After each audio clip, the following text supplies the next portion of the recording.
Eh, Muchas gracias por la participación en un nuevo Docinada de Colloquium.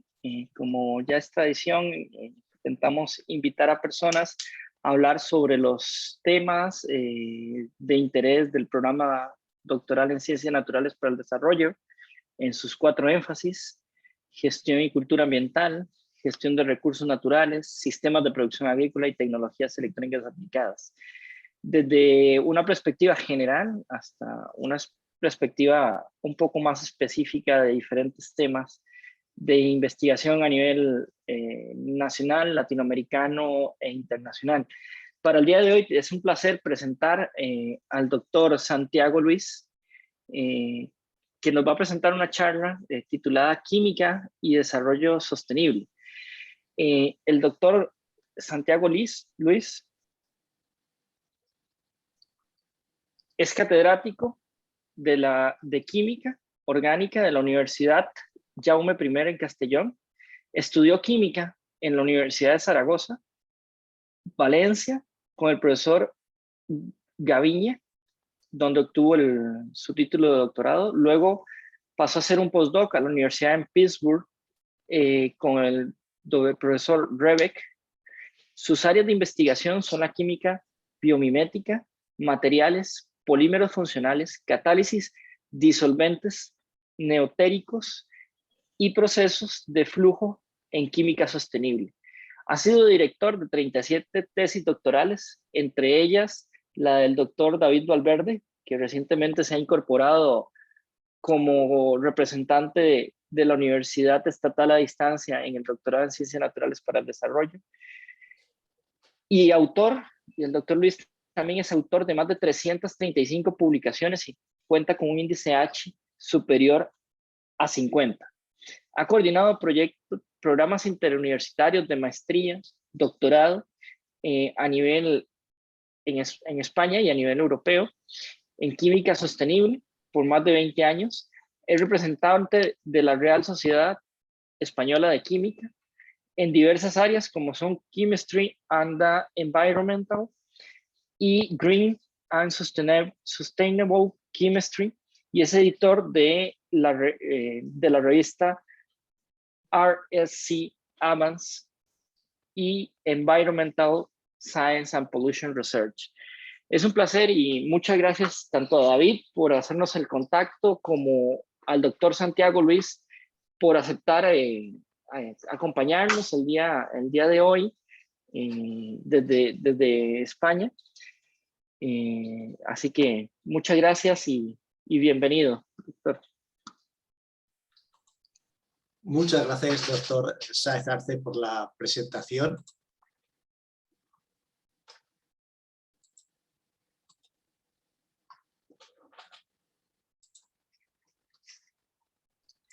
Recordar a todos los presentes por medio de Zoom que si desean hacer alguna pregunta, levantar la mano virtual y habilitaremos para hacer las preguntas tal vez en el momento, o si no las dejamos, si tienen dudas al final, también entrar en esa discusión con el doctor Santiago. Adelante. Muchas gracias. Pues vamos a intentar hablar un poco hoy de química y desarrollo sostenible. No voy a intentar contarles las cosas en las que he hecho mi trabajo experimental, sino creo que es más interesante que intentemos reflexionar entre todos sobre algunos de los conceptos fundamentales asociados a la química y asociados simultáneamente al desarrollo sostenible. Porque yo creo que todos podemos estar de acuerdo con que es difícil encontrar un área de conocimiento más íntimamente relacionada hoy en día con el desarrollo sostenible que la química, ¿no? Y volviendo un poco a la presentación, ¿cuál es la razón básicamente de que yo esté aquí contándoles mis experiencias en este campo? Bueno, pues yo siempre digo que he tenido el privilegio de estar trabajando en un ámbito apasionante durante los últimos 20 años, ¿no? Prácticamente todo lo que es el siglo XXI. Por un lado, he tenido el honor de representar a la Sociedad Química Española en las divisiones de que antes se han mencionado de las sociedades químicas europeas. Por un lado, y originalmente en la división de Química y Medio Ambiente, y posteriormente cuando se creó en la división de Química Verde y Sostenible. Y esto me ha proporcionado dos visiones que no es que sean contrapuestas, pero que sí que son diferentes, ¿no? La visión de la química del medio ambiente tradicionalmente ha sido la visión del que analiza cuál es el efecto que tienen los productos químicos, la química, la industria química sobre el medio ambiente, sobre los recursos naturales. Y por el otro lado, la visión de la química verde ha sido tradicionalmente la de desarrollar metodologías que tengan menor impacto sobre el medio ambiente. ¿Vale? Así que no siempre es fácil combinar estas dos visiones. Yo siempre digo que la química sostenible no es otra cosa que aquella que es capaz de combinar la visión de la química del medio ambiente con la visión de la química verde. Y todo esto me ha llevado a desarrollar una labor que yo creo que he tenido un privilegio enorme, que ha sido la de coordinar durante 20 años prácticamente un máster universitario, una maestría universitaria y un programa de doctorado en la cual han participado pues, diversas universidades españolas sobre el campo de la química sostenible, ¿no? Bien, y vamos a empezar con la literatura, ¿no? En vez de hablar de química, vamos a hablar de literatura. Y la literatura que les voy a comentar empieza por este libro de Rachel Carson, Primavera silenciosa. Rachel Carson es una bióloga que trabaja para el Servicio de Bosques de Naturaleza de Estados Unidos y publica un libro fundamental en 1962, que es este. Y este libro parte de una reflexión y dice, cuando yo salgo al campo en primavera, ya no oigo los pájaros. Porque yo no sé los que sois más jóvenes, ¿no? Pero yo que soy mayor que vosotros, tengo esa experiencia de ir al pueblo y en primavera en España llegaban los pájaros. Y el ruido de los pájaros era un ruido fundamental que asociabas con la primavera. Pues bien, Rachel dice, ya no oigo ese ruido en los campos, ya no oigo ese ruido de los pájaros. ¿Qué es lo que ocurre? El abuso de los pesticidas no solo destruye las pestes de los campos, de las producciones agrícolas, sino que también está en ese momento asociado a una destrucción de otras especies que están asociadas, en particular de los pájaros. Bien, os he de decir que Rachel Carson muere unos pocos años después de cáncer y muere, yo diría una palabra que es difícil de explicar, o al menos muere amargada, porque recibe una presión enorme de su entorno. Es un entorno agrícola y por lo tanto cuando ella plantea la necesidad de controlar el uso de pesticidas, por ejemplo, la respuesta que recibe no es lógicamente muy positiva. Sin embargo, esa huella que ella deja, esa semilla que ella deja, posteriormente fructifica muy eficientemente. Y después de un libro de no ficción, me gustaría hablar de un libro de ficción, o por lo menos de un libro de ficción parcial. Es una novela, Las cataratas. Y Las cataratas se refiere a las cataratas del Niágara. Y es una novela de Joyce Carol Oates, que es una de las grandes novelistas norteamericanas del siglo pasado. Y yo he copiado ahí directamente un trocito de una de sus páginas. Dice, Nina, que es una de las protagonistas de la novela, le estaba mostrando las fotografías que había tomado en la escuela de la calle 99. El patio de recreo, donde había una serie de barros negros que burbujeaban a través de las grietas del suelo, el campo de hierbas donde estaban rodeadas por un agua apestosa, los ojos enrojecidos e inflamados de Billy Olsacker, sus manos quemadas y las manos quemadas de otros niños. ¿Cuál es el contexto en el cual surge esta frase? Bien, la historia es muy curiosa, ¿no? Repito que estamos hablando de las cataratas del Niágara. Y entonces en 1892 hay un señor, el canal no es el canal del amor, es el canal del señor Law. Y es el señor William T. Law, que en 1892 se le ocurre una idea muy brillante. Dice, bueno, los Grandes Lagos en Estados Unidos es una zona industrial fundamental para el desarrollo económico tanto de Estados Unidos como de Canadá, pero tiene un problema. Hay puertos muy importantes, Chicago es un puerto importante, pero no pueden llegar al mar, porque están justamente en las cataratas del Niágara. Y entonces este señor dice, ¿por qué no hacemos un canal que vaya desde el lago superior hasta el río Niágara, que sea navegable y nos permitiría exportar por vía marítima todo lo que fabriquemos en la región de los Grandes Lagos? Era un canal no muy largo, 10 kilómetros aproximadamente, conectando las dos partes. Así que empieza a recaudar dinero, consigue el dinero y inmediatamente a finales del siglo XIX empiezan las obras. Es decir, empiezan a hacer una excavación de un canal. Pero se acaba el dinero y en 1910 la empresa fracasa por completo y se vende el suelo. Bueno, pues este es un suelo con un gran canal vacío, ¿no? En el año 20, la Niagara Falls, que es un pueblo de la parte norteamericana de las cataratas, decide que, ya que está ahí el canal, puede hacer alguna cosa con él. Y lo que empieza a utilizarlo es como vertedero. Y arroja ahí la basura municipal. El canal es muy grande y cabe mucho.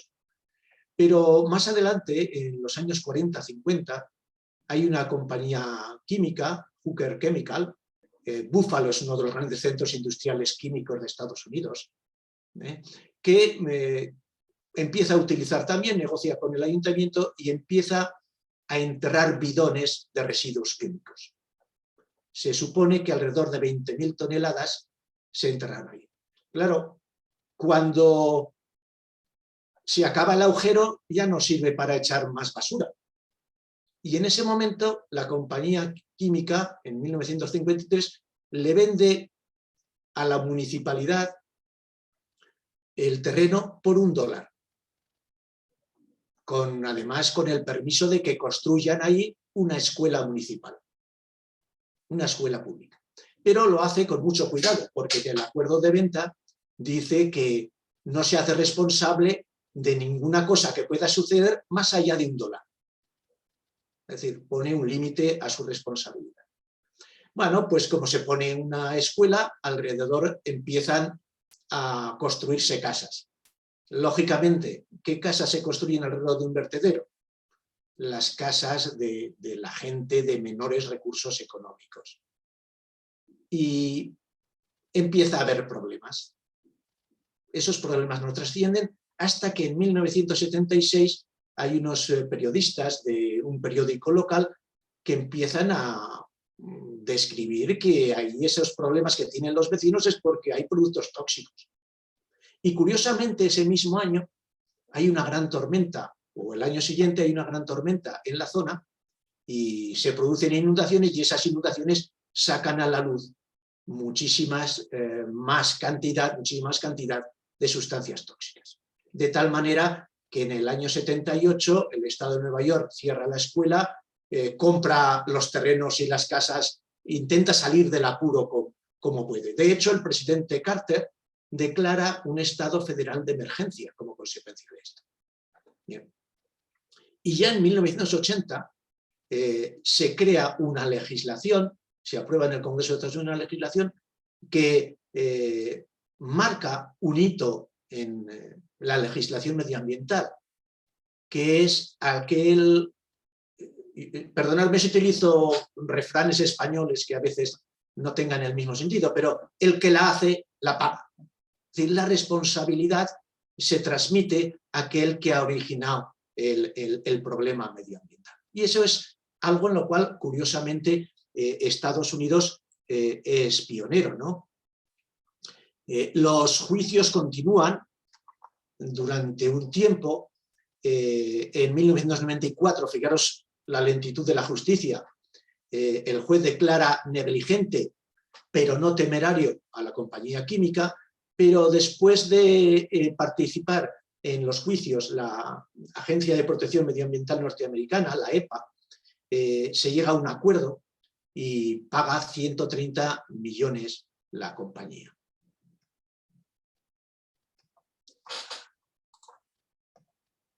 Bien, y fijaros las fechas, porque aproximadamente estas son las mismas fechas en las que aparece un libro fundamental en química como es Green Chemistry.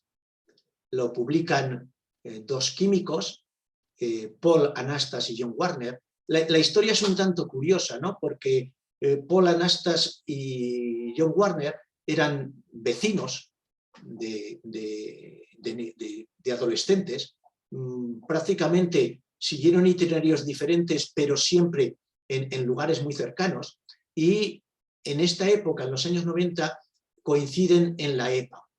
John Warner ha sido un químico industrial, ha trabajado desarrollando materiales o productos químicos para la fotografía, trabajaba en Eastman Kodak para fotografía instantánea, mientras que Anastas trabaja en la Agencia de Protección Medioambiental.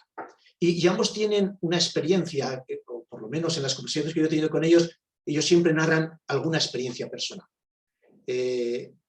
John Warner habla de una enfermedad extraña que tiene alguien muy cercano, mientras que Anastas habla de un hecho muy simple y dice: cuando hablamos de los residuos, he hecho las cuentas y resulta que la EPA, los laboratorios de la EPA, proporcionalmente son los laboratorios que generan más residuos químicos tóxicos de todo nuestro entorno, ¿no? Y empiezan a reflexionar cómo hacer una química que sea menos peligrosa para los seres humanos y que produzca menos residuos, básicamente. Y eso es lo que se define como la química verde. Básicamente, la utilización de una serie de principios que reducen o eliminan la generación de sustancias peligrosas en el diseño, en la fabricación y en la aplicación de los productos químicos. El concepto, de nuevo, es darle la vuelta a lo que se estaba haciendo hasta ahora. Hasta entonces, lo que se intentaba era eliminar la contaminación que se producía. La idea de la química verde es: ¿y si elimináramos la contaminación antes de que se produzca? Ese sería el concepto fundamental. Y bueno, desarrollan una serie de principios, algunos muy sencillos y otros más complicados, ¿no? Por ejemplo, utilizar sistemas catalíticos que son más eficientes que los sistemas estequiométricos. Diseñar los productos químicos de manera que después se autodegraden, se biodegraden, o que no generen peligros, etcétera, etcétera. Es una serie de principios de reflexión que deberían tenerse en cuenta siempre que diseñemos, siempre que nos planteemos llevar a cabo una reacción química. En la misma época aproximadamente, un químico británico, pero trabajando en los Países Bajos, en Holanda, Roger Sheldon, desarrolla un concepto que es muy sencillo, como es el factor E. Y el factor E es muy importante porque todo el mundo lo entiende. Es, bueno, ¿cuántos residuos genero cada vez que fabrico un producto químico? Y ahí tenéis una tabla que se ha hecho siempre famosa, donde nos va indicando para qué tipo de industria cuáles son los residuos que se generan.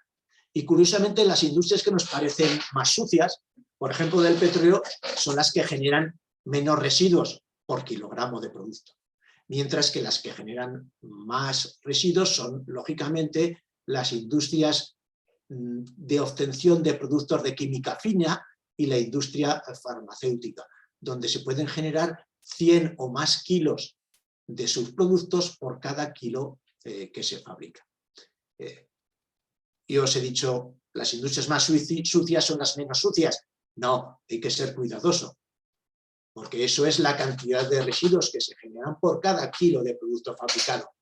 Pero hay que tener en cuenta que el total del residuo generado va a ser igual al producto del factor E por la producción. Y fijaros que los números que aparecen aquí son muchísimo más grandes que los que aparecen aquí. Por lo tanto, sí que es cierto que posiblemente en cantidades globales se generan más residuos en la industria del petróleo que en otros factores. Y finalmente, esto recientemente el propio Sheldon lo ha elaborado un poquito más, diciendo, cuidado, no solo importa la cantidad, sino la peligrosidad de esos residuos. No es lo mismo generar un residuo de carbonato cálcico que generar un residuo de mercurio. Así que este factor sería el que nos determinaría en mayor medida. Voy a intentar poneros un ejemplo de lo que estamos hablando. Nosotros cuando nos planteamos una reacción química nos planteamos algo aparentemente muy sencillo. Cogemos un sustrato A y lo transformamos en un producto B que tiene mayor valor, es útil para algo. Pero esa es una visión muy simplista de lo que hacemos. Porque para llevar a cabo esa transformación, que es la más simple que nos podemos imaginar, además de nuestro sustrato A, vamos a necesitar una serie de reactivos. Y además de ello vamos a necesitar una energía. Y cuando tengamos la reacción, además de nuestro producto B, el producto deseado, vamos a tener casi siempre unos subproductos. Las reacciones no funcionan tan bien como nosotros queremos, pero además estos reactivos se habrán transformado en otras cosas. Todo esto es residuo, pero si contamos la energía, también es posible que lo que estemos generando como residuo sea, por ejemplo, CO2. Así que la situación es más complicada. Pero esta visión todavía sigue siendo muy simplista. Si vosotros habéis hecho, espero que sí, alguna vez, una reacción en el laboratorio, esta reacción se hace en un matraz de reacción, en un vaso de precipitados, no importa el recipiente. Y nosotros allí añadimos nuestro sustrato, nuestros reactivos y esperamos que se forme todo esto, ¿no? Pero además añadimos algo más, que es el disolvente. Y el disolvente es la parte más importante, el componente más importante que normalmente ponemos en una reacción química. Mira, yo esto lo saqué de un artículo, espero que nunca haga esta presentación en presencia de los autores, no sé quiénes son. Y es una reacción sintética de química orgánica normal y corriente, donde cogemos un compuesto que está en rojo, le añadimos unos reactivos que están en naranja, lo mezclamos con otro reactivo, ponemos disolventes y los disolventes van apareciendo en distintas etapas del proceso. Como medio de reacción, después lo redisolvemos, lo extraemos, lo cromatografiamos, etc. Y al final obtenemos 0,437 gramos. Y ahora hacemos nuestro balance de masas. Y de sustratos hemos metido 0,9 gramos aproximadamente. De reactivos aproximadamente 2. Pero de disolventes hemos puesto 360 gramos. Todo ello para obtener 0,4 gramos de producto. ¿Cuál es el impacto medioambiental que nosotros hemos tenido? Si hablamos de economía atómica, que es otro de los parámetros fundamentales, es decir, ¿cuántos átomos de los sustratos aparecen en el producto final? Pues el 25% en peso. Pero si hablamos del impacto E, del factor E, si consideramos que se recuperan todos los disolventes, el impacto es 5,5, es decir, por cada kilo de producto se generan 5,5 kilos de residuos. Pero si consideramos que no se recuperan los disolventes, porque no es algo fácil, pues nos vamos a un factor E de 316. Por cada kilo de producto generamos 316 kilos de residuos. Y como aquí además hay una serie de cosas que no las hemos cuantificado en gramos, por ejemplo el sulfato magnesio anhidro, la sílica flash, etcétera, los eluyentes, pues poniendo 150 gramos para todas esas cosas, nos hemos ido a 660 kilos de residuos por kilo de disolvente. Y esto es algo que habitualmente no lo analizamos. Naturalmente, puesto que hablamos de la industria química, además de los principios de la química, posteriormente Anastas y su mujer desarrollan los 12 principios de la ingeniería química. No hay grandes diferencias. Fijaros que si analizáramos un poco en detalle estos principios, de nuevo el concepto de diseño de productos, de procesos, de sistemas, es fundamental. Es fundamental. Yo que, como he dicho antes, soy mayor que casi todos vosotros, a mí me enseñaron, yo estudiaba lógicamente religión, y me enseñaron los 10 mandamientos, y los 10 mandamientos siempre se resumían en 2.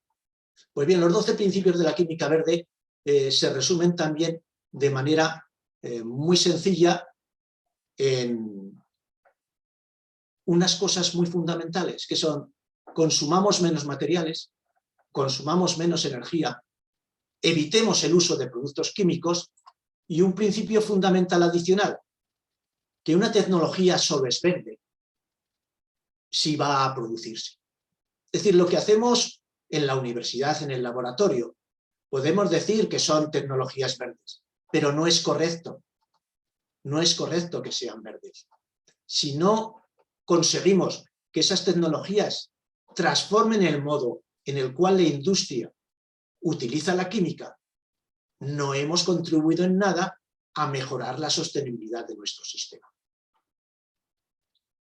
Bien, y hablemos de sostenibilidad. Yo creo que todos entendéis, a partir de la definición del informe Brundtland, qué es la sostenibilidad. Nuestra capacidad para utilizar los recursos naturales sin destruir las posibilidades de las generaciones que deben venir. Y esto implica que tenemos que tener clara la interacción entre estos 3 factores. Naturalmente los recursos, el medio ambiente, pero también la industria y la economía. Nosotros tenemos que tener muy claro que no queremos volver a las cavernas. No queremos volver al hombre de Neandertal. Nosotros queremos generar una industria y una economía que a su vez sea capaz de proporcionar bienestar, servicios, bienes a la sociedad, pero sin por eso destruir de ninguna manera el medio ambiente. Bien, la última definición que ha hecho Paul Anastas de química verde, es muy reciente, es esta tabla periódica de los elementos de la química verde y sostenible, ¿no? Donde yo no sé si vosotros estáis viendo estas rayas azules por aquí, desconozco de dónde han aparecido, pero espero que no os estorben demasiado. Si estorban, volveríamos a reiniciar la presentación. Donde nos dice, mediante una serie de acrónimos, que tenemos que tener en cuenta distintos factores. Disculpa, Santiago, si quieres cierras, porque estoy intentando quitar los rayones, ya sacamos a la persona que los hizo, pero tal vez si vuelves a proyectar, no sí, sale. Vamos a hacerlo porque si no, en algún momento nos estorbará. Ahora Correcto, sí vemos, gracias. ¿no? Vale. Una serie de factores humanitarios, ¿no? Por ejemplo... Ahora no estás compartiendo. No estás compartiendo. No estoy compartiendo, disculpad. Vamos a ver. Ahora, vamos a ver. Ahora sí, casi. Ahora sí, perfecto. Muchas Ahora gracias. Sí. Más bien disculpa. No, para nada. Son los problemas del en vivo. Sí, no, es normal. En conceptos humanitarios, por ejemplo, dice CS, no es el cesio, lógicamente, es hagamos una química que sea capaz de desarrollar edificios sostenibles, ciudades sostenibles, ¿no? Después, aquí en el centro, la transición vienen a ser los principios de la química verde y de la ingeniería verde, de una manera relativamente desarrollada. Por ejemplo, el CM es: utilicemos la química computacional para diseñar nuestros sistemas. O la S, utilicemos disolventes inteligentes, disolventes hechos a medida. Tecnologías facilitadoras de los procesos. Por ejemplo, hagamos ciclos de vida de análisis de coste-beneficio. O hagamos métricas cualitativas, etcétera, etcétera. Y finalmente, unos objetivos nobles, ¿no? Dice, por ejemplo, el Z, Zero Waste. Ya sabemos que los objetivos nobles no se podrán conseguir nunca, pero es a lo que debemos aspirar, ¿no? Y de esta manera, juntando lo que, como os he dicho antes, la química del medio ambiente con la química verde, podemos desarrollar una química sostenible que contribuya. Y yo estoy convencido, absolutamente convencido, está contribuyendo a hacer un mundo más sostenible. Pero el mensaje más importante, yo creo que este es el que os tiene que quedar siempre al final de lo que yo os cuente, es que hay una única manera de plantear este triángulo, de hacer una química sostenible que contribuya a un mundo sostenible. Es que cada uno de nosotros desarrollemos un pensamiento crítico cada vez que trabajemos con la química. Y cuando digo trabajemos con la química, podemos trabajar de muy distintas maneras. Podemos trabajar como profesionales en el laboratorio de investigación. Podemos trabajar como profesionales en una industria. Pero podemos también trabajar como usuarios y utilizar los productos químicos. Por ejemplo, los agricultores. Por ejemplo, nosotros en nuestra casa, utilizando el champú, utilizando los geles de baño, utilizando cualquier producto de los que están en contacto con nuestra vida, utilizando o reciclando adecuadamente los materiales plásticos, que no dejan de ser productos químicos. Eso es fundamental y hablaremos de algunos ejemplos. Esta es una noticia, perdonad que utilice en muchos casos europeos, ¿no? Relativamente reciente, de la prensa, y dice: Bruselas quiere prohibir la venta de coches de combustión e híbridos en 2035. Claro, todos estamos muy concienciados con el cambio climático. Es un tema absolutamente fundamental. Y está muy bien si eso es posible, si eso lo analizamos de una manera crítica, porque a veces hacemos declaraciones que no las hemos pensado. No basta con hacer una manifestación y decir no queremos coches, o no queremos que todos los coches sean eléctricos. Vamos a ver lo que eso representa. Para hacer coches lo que necesitamos es coches con unas grandes baterías. Hoy por hoy, aunque se están investigando otros campos, la batería de litio es la fundamental, la que tenemos accesible. Y a eso tenemos que tender. Y esos coches se alimentan de electricidad, ¿no? Y por lo tanto no generan CO2. ¿Cuál es el problema? Esto naturalmente que contribuye a la reducción de los gases de efecto invernadero. Pero si observáis la gráfica de la izquierda, el transporte es un componente no minoritario, pero no el mayoritario en la generación de gases invernadero. Cuidado, no estoy diciendo que no sea importante. Claro que si elimináramos todo esto, estaríamos haciendo algo muy importante, pero no es el único contribuyente a estos gases de efecto invernadero. Lo tenéis aquí en un estudio en la Unión Europea, que es algo más reciente, 2019, y veréis que el transporte, aunque sumemos el transporte doméstico, el transporte internacional, marítimo y la aviación, está escasamente en el 30% de los gases invernadero. Luego, no busquemos nunca salidas fáciles, porque además hemos dicho, esto se hace con electricidad, ¿no? Así que nosotros generamos electricidad y esa electricidad la tenemos que llevar y transportar al coche. Cuidado, porque el transporte de electricidad implica unas pérdidas importantes. Y ahora esto es una de las empresas eléctricas españolas, de las más importantes, y es un informe que salió hace unos meses, ¿no? En conjunto, si sumamos distribución con transporte, las pérdidas de energía que se producen son de alrededor del 10%. Es decir, que son importantes. Cuidado, sobre todo por el siguiente factor. ¿Con qué generamos la electricidad? Porque si la electricidad la generamos quemando combustibles fósiles, resulta que un coche eléctrico es más contaminante que un coche de gasolina. Porque hemos quemado la misma cantidad de fuel para conseguir la energía y encima hemos tenido pérdidas en el camino. Por lo tanto, seamos muy cuidadosos. he de decir que Costa Rica en este sentido está en una situación de privilegio. No he conseguido un informe más reciente, pero el informe oficial del gobierno de Costa Rica o del Sistema Nacional de Electricidad nos dice que aunque Costa Rica tiene una capacidad de generación térmica de electricidad razonable, sin embargo en la práctica no lo está utilizando. Es decir, que teniendo en cuenta que Costa Rica produce más energía eléctrica de la que consume, más del 98% de la electricidad durante casi la última década en Costa Rica se está produciendo de forma renovable. Por lo tanto, Costa Rica sería un país que efectivamente podría apostar por tener todos sus coches eléctricos. Pero esa no es la situación a nivel mundial. Fijaros que hasta aquí son formas de obtener energía quemando combustibles fósiles.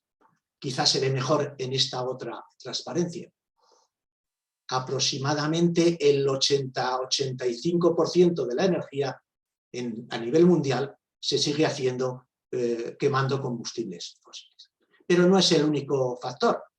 Fijaros, esta es una tabla periódica un poco diferente de la que estáis acostumbrados a ver. Yo la llamo la tabla periódica de los elementos en peligro de extinción, ¿no? En esta tabla los elementos están en el mismo sitio que en otras tablas periódicas, pero tienen dos diferencias. Uno, el tamaño.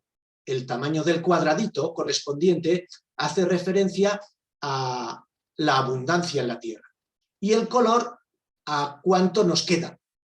¿Cuáles de ellos están en peligro de extinción? Verde está bien, naturalmente rojo está muy mal. Y aparte veréis unos cuadraditos, ¿verdad?, que indican qué materiales se utilizan, por ejemplo, en teléfonos móviles.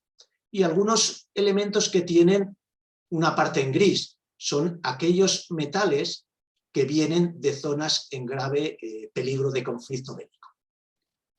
Bien, pues vamos a empezar por el coche, y para el coche hemos hablado de las baterías de litio, ¿no?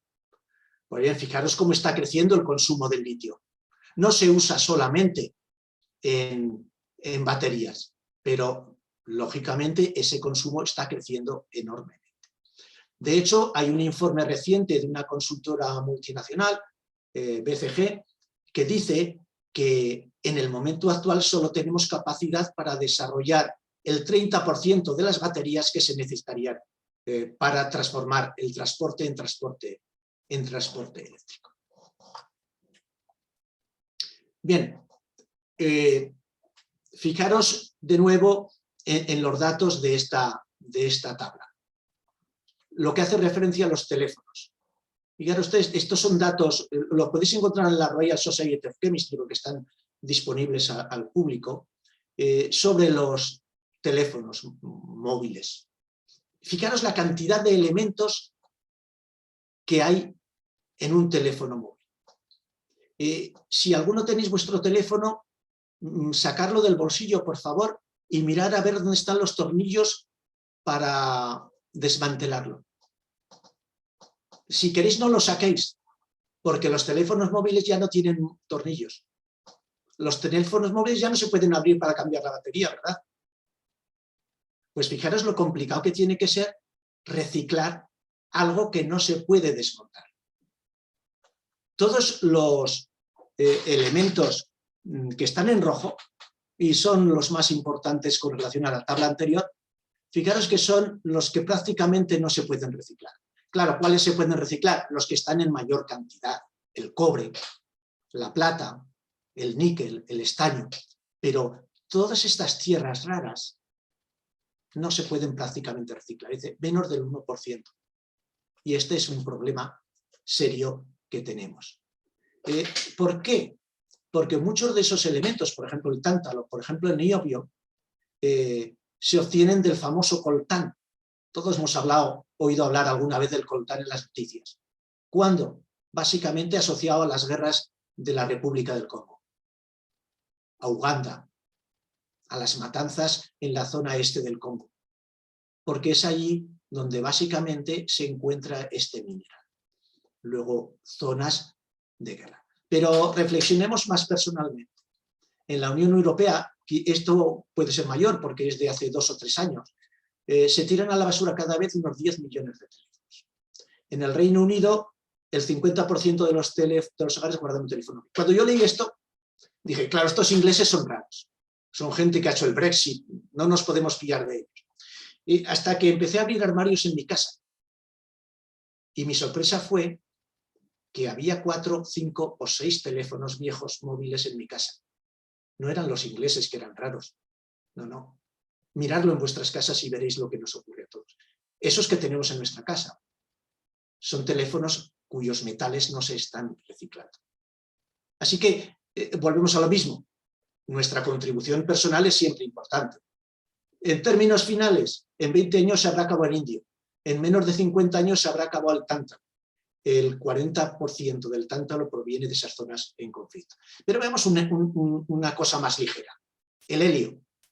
¿Vale? Todos sabemos para qué sirve el helio. Para llenar globos que se van al aire y, por tanto, el helio va al aire. ¿Cuál es el problema de eso? Que el helio, una vez que se gasta, jamás se podrá recuperar. Porque difunde tan fácilmente que no hay ninguna tecnología que permita obtener el helio que está en la atmósfera. Podemos obtener el oxígeno, podemos obtener el nitrógeno, pero no podemos obtener el helio. Bien, el helio se utiliza para más cosas, para los globos. De hecho, para algunas cosas muy importantes. Y lo más importante que nos podemos imaginar son los criogénicos. El helio es lo que nos permite hoy en día obtener imanes superconductores, que los que somos químicos los utilizamos mucho en resonancia magnética nuclear. Pero cuidado, los médicos lo utilizan en cantidades muy superiores y yo diría que para aplicaciones todavía más importantes, ¿no? Así que necesitamos, hoy por hoy, necesitamos el helio. Este es el consumo superior. Pero el helio solo lo podemos obtener de pozos profundos donde ha quedado atrapado históricamente y no se ha podido escapar. Pero nos queda para muy poquitos. El pozo fundamental estaba en Qatar, que está cerrado. Había un pozo en Estados Unidos que se supone que cerraba este año y se iba a abrir un pozo en Tanzania que más o menos contenía 80 años de hinchar globos. Decimos, ¿esto de hinchar globos es de broma o no? Mirar abajo. Casi un 10% del helio se consume en hinchar globos. Pero es que en Rusia es el 47% del helio que se consume. Así que la reflexión vuelve a ser la misma. La próxima vez que vayáis a una feria y haya globos de helio, pensároslo antes de comprar uno. ¿De acuerdo? Porque a lo mejor vuestros hijos o vuestros nietos no tienen acceso a una resonancia magnética nuclear porque no hay helio para el imán superconductor correspondiente. Bien, y hemos hablado de sentido crítico. Vamos a hablar mal de una premio Arnold. ¿De acuerdo? Esta es una entrevista que hace poco, visita España. Mi sueño es dejar de usar la sucia química humana. A Arnold le dan un premio Nobel porque ha desarrollado unos procesos de biotransformación fundamentales. Es decir, su contribución es enorme. Y el periodista, que no es tonto, le dice, ¿cree que la química es sucia? Y dice, sí. Bueno, esto refleja el modo erróneo en el cual nos aproximamos a los problemas de sostenibilidad. Punto 1. La sostenibilidad no se define con una solución. No hay soluciones mágicas. Y este es un principio esencial que deberíamos tener en cuenta. Lo que ocurre que es cierto que en estos temas de sostenibilidad y en muchos otros, la mente humana tiende a trabajar en blanco y negro. Tiene a trabajar de modo bipolar. Fijaros, en los años 60, con el pop-up, esto era muy típico, ¿no? Los artistas europeos y americanos les gustaba esto del blanco y negro. No voy a discutir con nadie si lo de la derecha y lo de la izquierda son cuadros o no, pero están en un museo, la Tate Modern Gallery de Londres, ¿no? Y esto no es una deficiencia mental de los occidentales, es bastante universal. Fijaros si es universal que la tecnología fundamental con la que nosotros desarrollamos nuestra vida actual está basada en unos y ceros, que son el equivalente numérico al blanco y el negro. Pero lo que tenemos que tener claro es que no podemos aceptar esta visión en blanco y negro. Entre blanco y negro hay muchos grises, también en el mismo museo. Y esta gráfica es siempre muy ilustrativa. ¿Cómo ha crecido la esperanza de vida? Tengo los datos de España en el siglo XX y parte del XX, en un siglo. Fijaros, de 40 a 80 y tantos, de modo continuo. Ese crecimiento de la esperanza de vida hubiera sido imposible sin la química, porque sin la química no se hubieran desarrollado los medicamentos que nos hubieran permitido controlar las enfermedades. Sin la química no hubiéramos podido producir los alimentos que nos han permitido alimentar a la sociedad. Y os pondré dos ejemplos muy sencillos.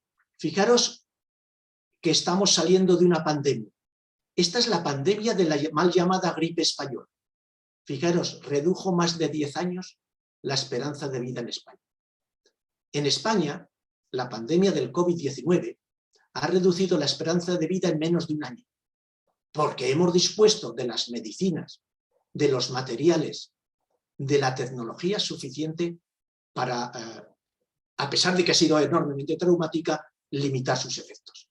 Fijaros esta otra bajada de aquí. Esto es la guerra civil, la terrible guerra civil española.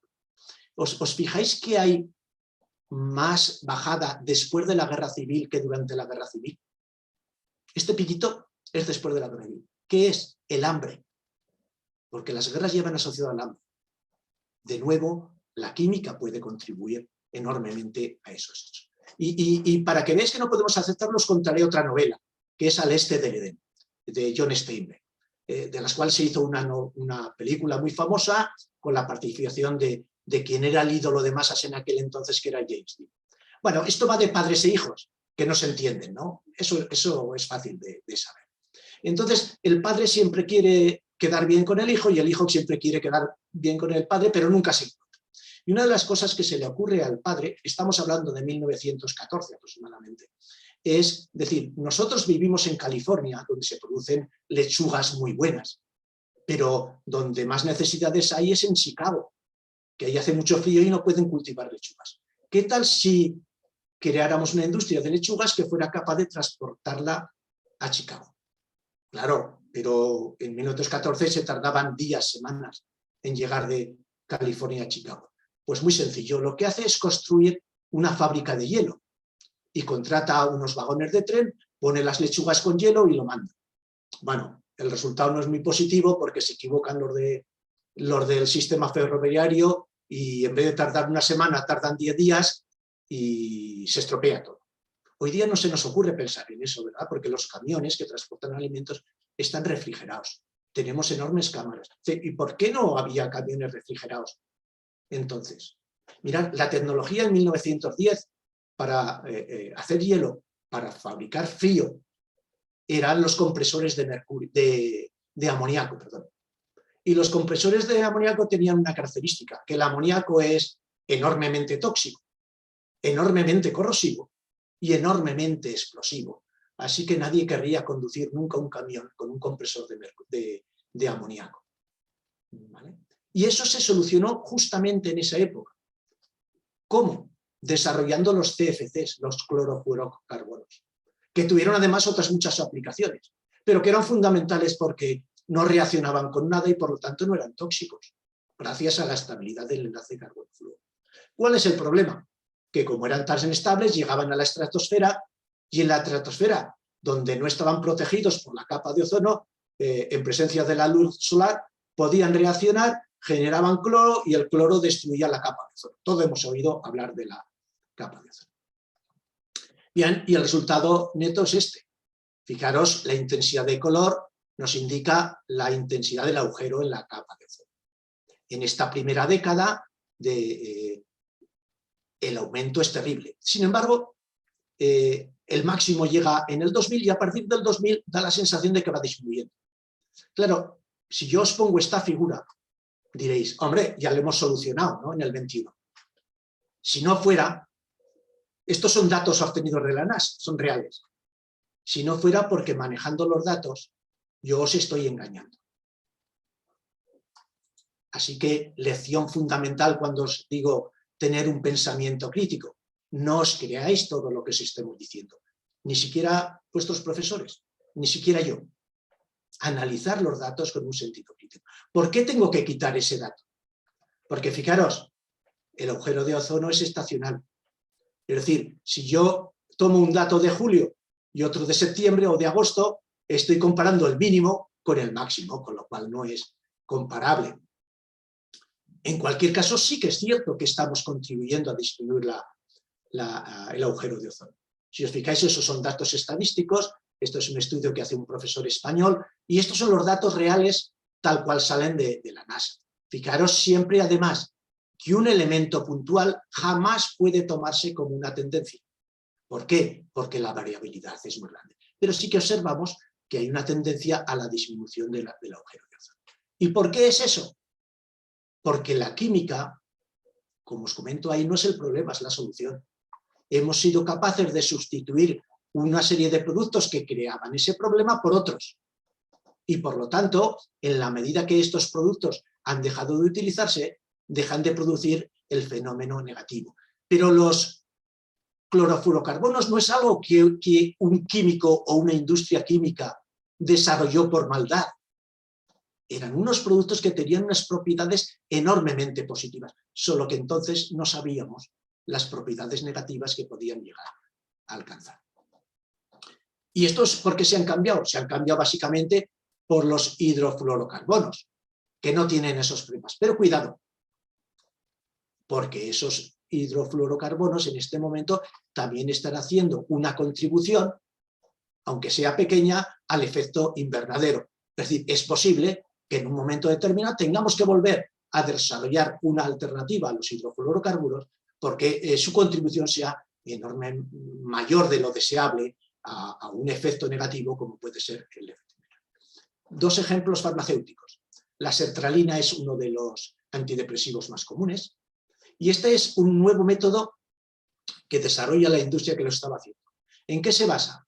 En utilizar exclusivamente un disolvente, etanol, ideal desde el punto de vista de efectos, y sustituir una serie de reactivos. Voy a lo concreto.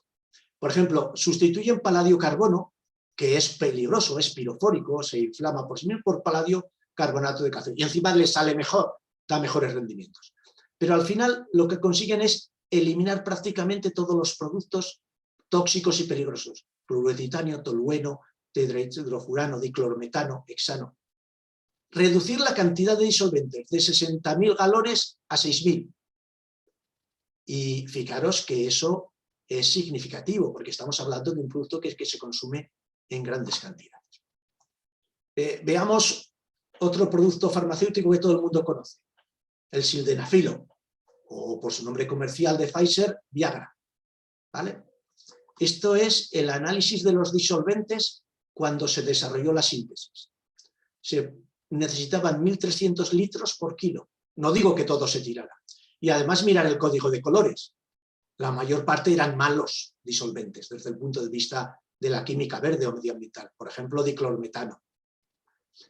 Cuando lo optimizan, en 4 años reducen de 1.300 a 100. Y ya el más grande es verde. Metanol o acetona, perdón. ¿Vale? Cuando lo venden, 1997, hemos reducido todavía 5 veces. Desarrollan además un proceso de recuperación del disolvente, disminuyen a 7. Y su objetivo en este momento, que era 2004, era llegar a 4 litros por kilo. Cuando estamos hablando de un producto farmacéutico de estas características, mirad lo que quiere decir. Se consumen 9 cápsulas por segundo y se producían 100 litros de residuos por kilo. En la actualidad se producen solo 2. Lo cual quiere decir que se ha reducido el consumo de 125.000 litros por año a 13.500 y se han eliminado además los productos tóxicos.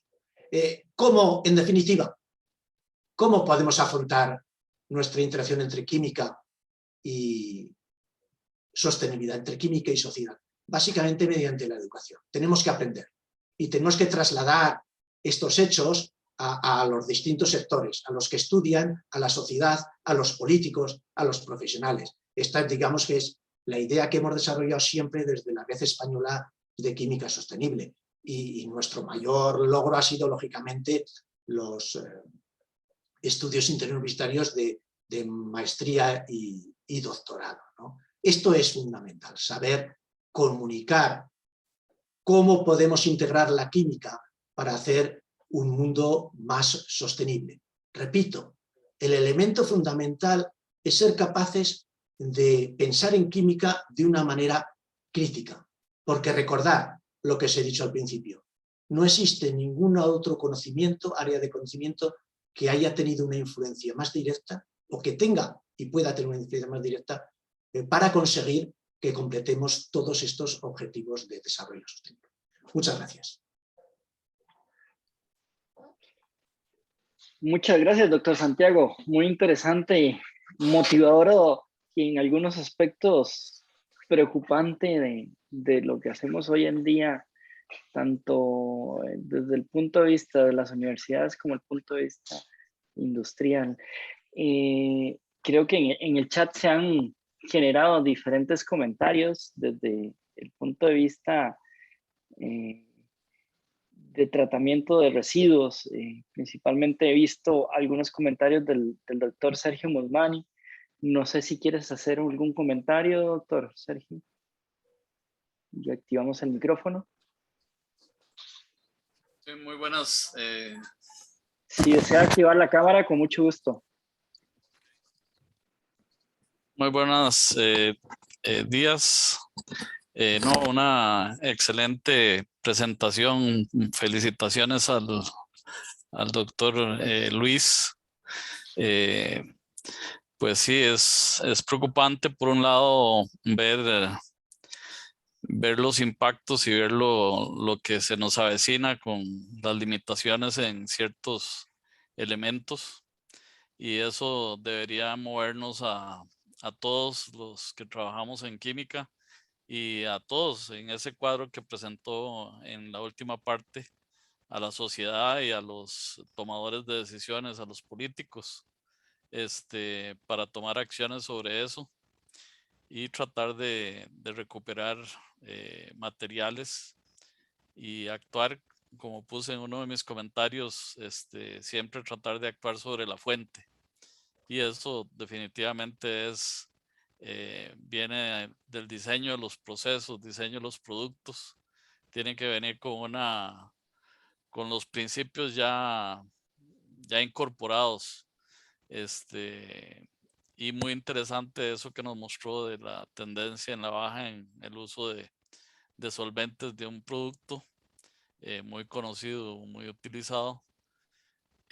Ojalá todos los productos farmacéuticos y todos los productos de química fina pudieran tener esa evolución. Lastimosamente muchos, una vez que se desarrolla el producto queda como tal y no evoluciona tanto. Pero sí hay que trabajar mucho en el tema, y una excitativa definitivamente nos ha dejado una serie de inquietudes y de cuestionamientos de lo que hacemos y lo que deberíamos hacer. Realmente le agradezco mucho al doctor Luis por compartir todo ese conocimiento y su experiencia en este tema. Definitivamente mucho que hacer por delante. Muchas gracias.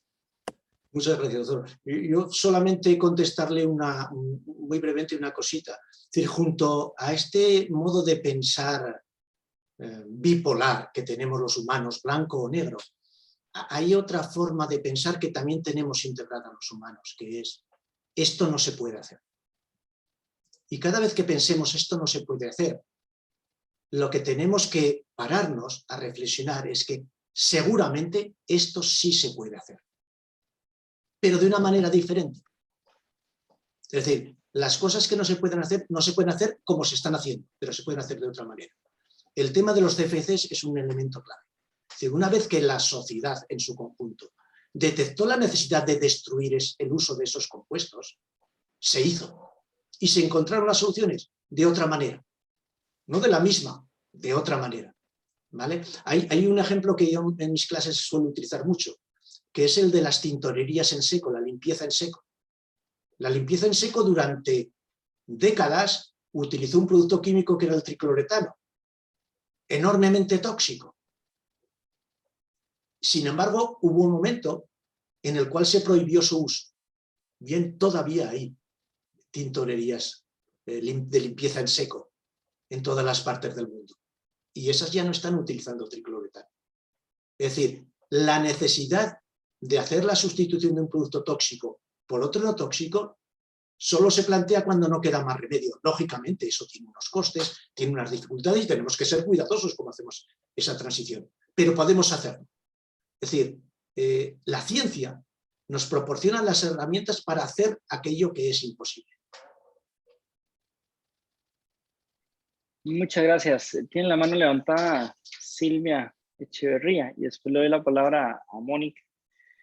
Silvia, adelante. Hola, buenos días, doctor. Muchísimas gracias por la presentación, me encantó. Muy interesante, realmente. Yo quería quizás como comentar, es que nosotros, bueno, yo trabajo en un instituto donde vemos efectos del uso de plaguicidas en el ambiente. Y con su charla y varias cosas que he venido viendo con el tiempo, hay algunos productos para los que siempre se hace una evaluación de riesgo, ¿verdad? Como es el caso de los plaguicidas. Antes de aprobar la liberación de una sustancia de estas al ambiente, se hace todo un análisis de riesgo con modelos predictivos, ¿verdad? Para tratar de entender qué podría pasar en el ambiente y qué concentraciones podrían terminar en el ambiente, etc. Pero con muchas de estas sustancias químicas nuevas que se forman para aplicaciones de todo tipo, no se hace ningún tipo de análisis de riesgo, sino que entran directamente a circulación. Y es hasta que empiezan a causar un efecto muy grave que se trata de revertir, ¿verdad? Y dejarla de usar. Entonces, quizás la pregunta desde su experiencia sería como qué tipo de análisis predictivo se debería fomentar, digamos, a nivel mundial, ¿verdad? Para que se haga antes de liberar las sustancias al ambiente. Eso es fundamental. Yo creo que es uno de los puntos clave. Primero te voy a empezar por la parte negativa. Aunque hagamos eso, nunca tendremos la certeza al 100% de que a largo plazo no encontraremos efectos que no sospechábamos y que sin embargo pueden ser importantes. Si tú trabajas en el caso de plaguicidas, sabemos que muchas veces el efecto tóxico de un plaguicida o de un agroquímico no es el mismo producto, sino sus metabolitos de descomposición. Y no siempre adivinamos cuáles son o cuáles van a ser esos metabolitos, ¿no? Así que, por mucho que lo consiguiéramos, nunca tendremos la seguridad. Ahí es donde tenemos que tener los ojos siempre abiertos para detectar los síntomas antes de que se desarrolle la enfermedad. La parte positiva. Europa sí que está haciendo eso.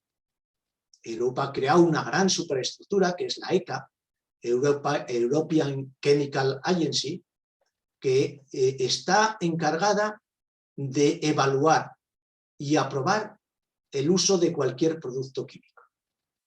Antes de que pueda, antes no, vamos a ver, como ya están en el mercado, primero estamos trabajando o están trabajando con los productos que ya se encuentran incorporados en el mercado. Y eso te puedo asegurar, porque tenemos algún antiguo estudiante nuestro que está trabajando en la agencia, que es una tarea tremenda, tremenda, ¿no? También con sus efectos positivos y sus efectos indeseados, ¿no? Pero sí que la tendencia es hacia ahí. Creo que es Europa la única región del mundo que ha optado por una política drástica en ese sentido. Es decir, teóricamente, dentro de no sé cuántos años, cuando se pueda completar el proceso, en Europa no podrá venderse, no podrá fabricarse, no podrá transportarse, no podrá utilizarse un producto químico que no esté registrado en esa agencia. Y esa agencia tendrá todos los datos físico-químicos de ese producto y los estudios toxicológicos, etcétera, que deben estar. ¿Cuál es el cuello de botella? Que eso es caro. Es caro para el sistema público, la Unión Europea, y es caro para las empresas. Las pequeñas empresas lo están pasando muy mal con esto. Las grandes lo tienen más fácil, pero las pequeñas lo pasan mal, ¿no? Por lo tanto, esto iba. Y segundo, originariamente, esto fue antes de la gran crisis del 2008, esto iba a ir acompañado de la creación en cada país de un conjunto de laboratorios de acreditación científico-técnicos muy importantes. Esa parte se quedó sin hacer. Y por lo tanto, eso para mí es la parte más débil, ¿no? Si cada país hubiera conseguido crear unos laboratorios muy importantes donde se pudieran evaluar todas las propiedades de un determinado producto químico que una compañía quiere fabricar o quiere vender, habríamos adelantado mucho. Pero recordemos, nunca garantizaremos al 100%. Muchas gracias. Muchas gracias. Mónica, adelante. Buenos días a todos. Buenos días, doctor Santiago. ¿Me escuchan? Sí, sí. Ok. Sí, adelante. Primero, un agradecimiento a los organizadores y, doctor Santiago, he disfrutado cada minuto de su conferencia. Gracias por esta presentación tan motivante. Es grato encontrar en usted esta visión tan clara de que el desarrollo sostenible lleva ese principio de la importancia de la química sostenible, de la química verde en su fondo. Y yo creo que nos corresponde mucho a los químicos transmitir ese mensaje desde las diferentes áreas y lograr llevar este mensaje a los ámbitos políticos, a los ámbitos educativos y a todos estos diferentes actores sociales. Yo le hablo desde Costa Rica y bueno, aquí estamos junto con otro grupo de compañeros que, bueno, Costa Rica, un país tan reconocido a nivel mundial por su vocación de protección ambiental y de conservación. Y bueno, estamos buscando impulsar la química sostenible, la química verde, pues dentro del país en forma más que pueda penetrar mejor el entendimiento de su importancia para la sostenibilidad. Gracias por cada una de sus palabras, gracias por la inspiración y que nos trae a quienes estamos buscando pues trabajar en estos campos. Muchas gracias, Mónica. Yo solamente añadirte una cosa que no he dicho, y es que cuando yo hablo de este tipo de cosas, de sostenibilidad, de interacción de química y medio ambiente, química y sociedad, y a mí me gusta o empezar o acabar, hoy no lo he hecho, diciendo una cosa. Creo que se me nota, ¿no? Pero yo estoy orgulloso de haber sido químico, porque los químicos tenemos que estar orgullosos de nuestra contribución a la sociedad. Y de la misma manera, tenemos que acabar estando orgullosos de nuestra contribución a la sostenibilidad, incluso la del medio ambiente. Hay muchos químicos que hoy en día no se atreven a decir esto. Cuando se habla de medio ambiente, uno intenta ocultar que es químico. No, no. Nosotros hemos tenido un papel fundamental. Es cierto, hablamos de los pesticidas, es cierto que el abuso de los pesticidas, pero eso no es química, eso es mala química. ¿Me permito contradecir a la premio Nobel? No. Mala química es hacer mala química. El resto ni es bueno ni malo, lo hacemos nosotros. Y tenemos que estar orgullosos de lo que hacemos. Podemos además. Gracias por su presentación y gracias a los organizadores. Gracias. Por ahí tenemos un comentario en el chat de Angélica. Dice, ¿dónde podemos encontrar información para que nuestros experimentos se vayan convirtiendo en procesos más verdes? Sí, pues lo que no somos químicos, necesitamos enterarnos más sobre este aspecto. No sé si Angélica quiere hacer algún comentario más, si abre el micrófono.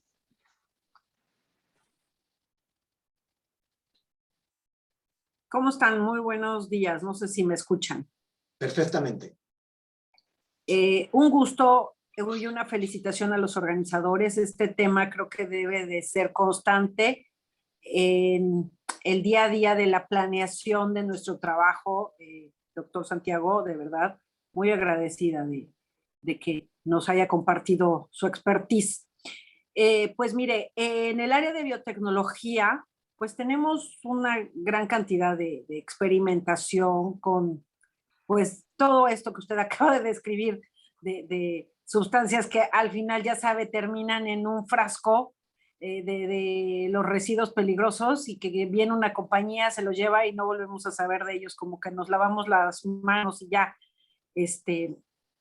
Pero claro, ahora con este tema que usted trae, pues es importante que vayamos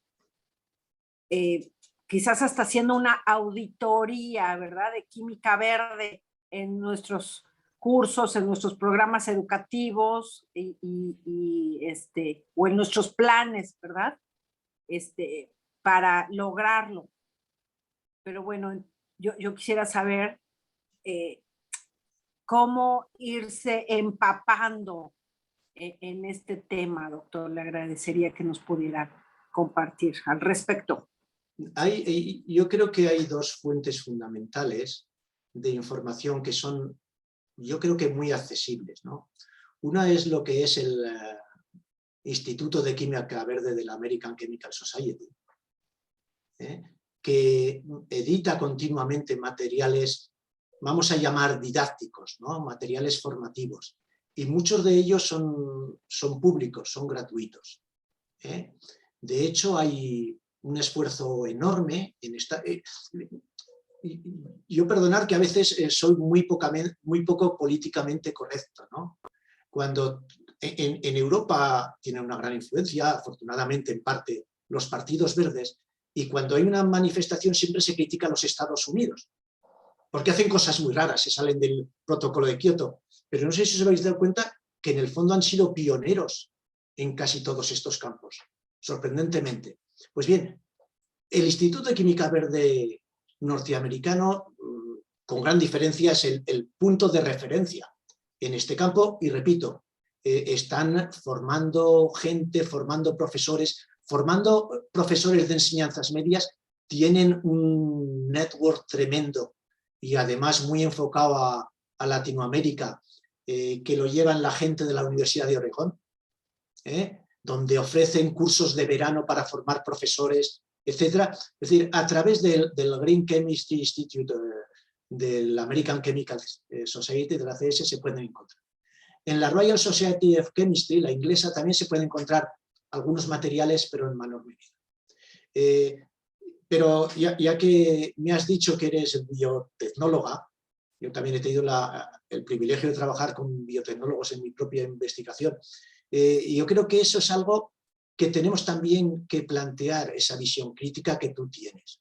Es decir, la solución no es, como decías, nos ponemos los bichitos y que los bichitos hagan la química y ya está, y eso no. Cuidado, también generamos nuestros residuos y nuestros asuntos ahí.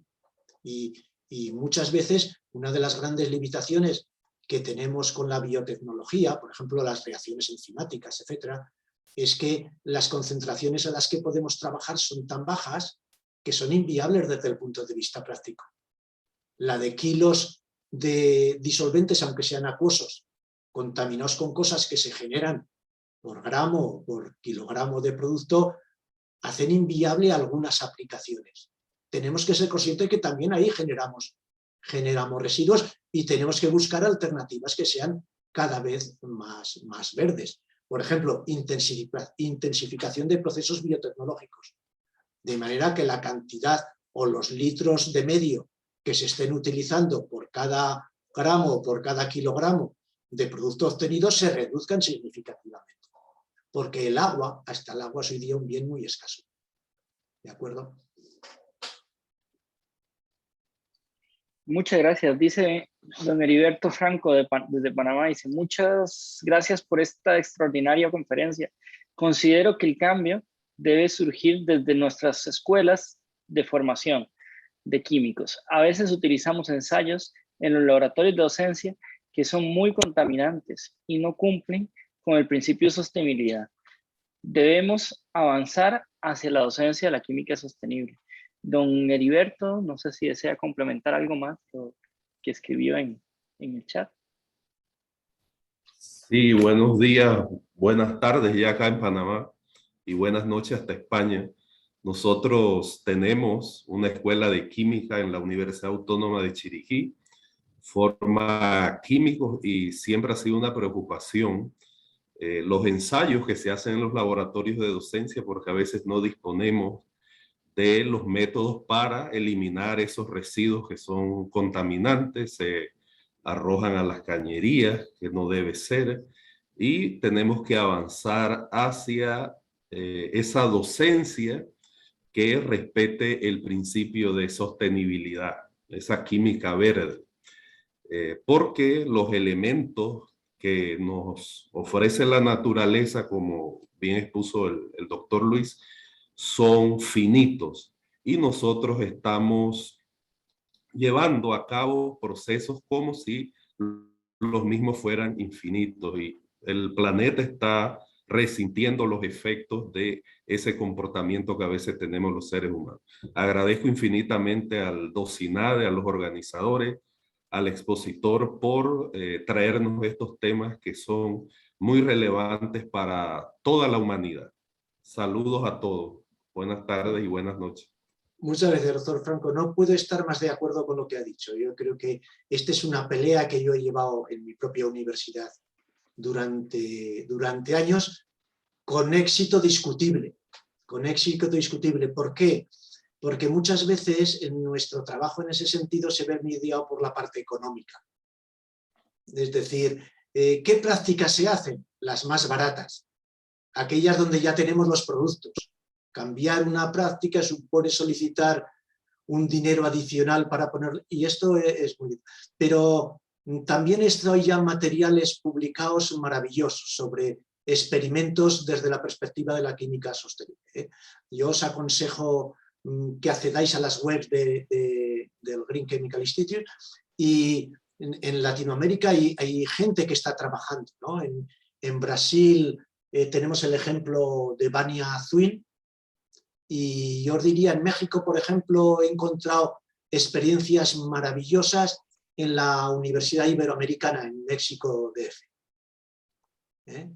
Es gente que está trabajando seriamente, o sea, en desarrollar currículos donde se tenga en cuenta no solo el mecanismo de la reacción que queremos enseñar, por decir algo, sino también el objetivo de que los estudiantes analicen la sostenibilidad de la reacción, que busquen las alternativas más verdes, más sostenibles. Yo creo que eso es lo que de verdad puede formar a nuestros estudiantes. Muchas gracias. En ese sentido no tengo mucha experiencia por no ser químico, pero creo que aquí en las universidades en Costa Rica se ha implementado y ese ámbito de la sostenibilidad en los cursos de laboratorio. Y además creo que con esto de la pandemia y los estudiantes de modalidad virtual, pues se han intentado solventar esas prácticas con materiales que encuentran más a la mano en su casa para poder utilizar. Entonces, también ahí, pues un punto de estar en la casa y buscar otros elementos para poder solventar esas prácticas de laboratorio ha sido todo un reto para todos en la docencia. Tengo un comentario más aquí de José Sánchez. Dice, gracias por permitirnos ampliar el campo visual que genera rutas de enfoques diversos y que sustentan la importancia de la química y la necesidad de ser gestores de cambio en los diferentes enfoques de la misma. La cultura científica permitirá el desarrollo y estabilidad de nuestro planeta. Don José, no sé si deseas abrir el micrófono y complementar tu comentario. Sí, muy buenos días. Quería dar las gracias por tan importante aporte. Como había señalado, y pido disculpas por no poder presentar la cámara. En Panamá, yo trabajo también en Panamá como docente universitario, se están trabajando diferentes líneas para lo que es la continuidad y mejora en los procesos educativos. Pues hay instituciones como Senacit en Panamá que están desarrollando en los docentes, y les comento por qué hemos participado, el aporte general de la química verde y el trabajo en microescala, que es una de las opciones importantes en el desarrollo de pruebas experimentales que permiten con facilidad desarrollar conceptos y análisis teórico que puede ser abordado con material, como señaló usted, de aporte diario. Y es una ruta importante considero para la eliminación de aquellos experimentos que de vieja data establecen parámetros que normalmente circunscriben en la no percepción del grado de contaminación a nivel general, tanto para el docente como para aquellos que están aprendiendo. Entonces, considero que es un aspecto bastante importante a desarrollar. Estamos todavía, como quien dice, dando los primeros pasos para esto y como decía el doctor, pues siempre habrá algo nuevo, siempre habrá algo que se conoce y es importante estar actualizado. Así que muchas gracias por la oportunidad, como señalé, de ser partícipe de este importante coloquio y generar algunos aportes sobre el mismo. Gracias. Desde Panamá. Muchas gracias. Muchas Sí, gracias. yo creo que eso es fundamental, trabajar ahí. Fijaros en una cosa, algo muy sencillo. Cuando nosotros pedimos que nuestros estudiantes nos hagan una reacción en el laboratorio, nuestro enfoque final es pedirles cuántos gramos de producto has obtenido o cuántos miligramos, cuál es la caracterización que has hecho, qué color tiene o qué propiedades tiene. No es tan complicado, no supone un dinero adicional que entre las cuestiones que nosotros planteemos, por ejemplo, lo más sencillo de todo es, calcúlame el impacto medioambiental, calcúlame el factor E de lo que has hecho. ¿Cuántos residuos has generado por cada gramo de producto que has obtenido? Y solamente una reflexión de ese tipo, hay muchas métricas, pero hay muchas métricas que son complicadas, pero las métricas sencillas de economía atómica o de factor E las podemos aplicar y eso obliga a que nuestros estudiantes reflexionen.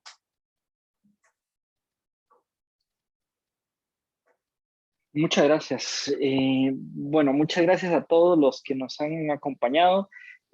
¿Me permite presentar un segundo, don? Sí, sí, por supuesto. Tengo que salir de aquí de alguna manera. Sí. Vamos a ver. Creo que ahora ya estamos. No, todavía sigue. Todavía estoy. Espera. Ahora sí. Sí, perfecto. Bueno, muchas gracias al doctor Santiago Luis por esta motivación que nos dio el día de hoy y este enfoque de la química y el desarrollo sostenible. Gracias a David por hacernos el enlace con el doctor Santiago y a la vez invito a todos de nuevo, como siempre, a visitar nuestras redes sociales y a la página web docinae.ac.cr,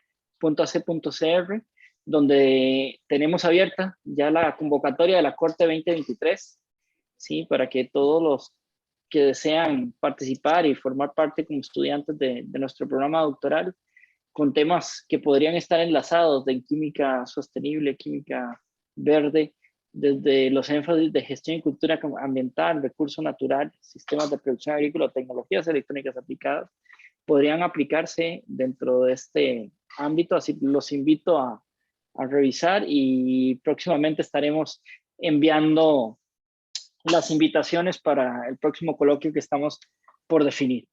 Así que muchas gracias, doctor Santos Armas. Bueno, hasta luego.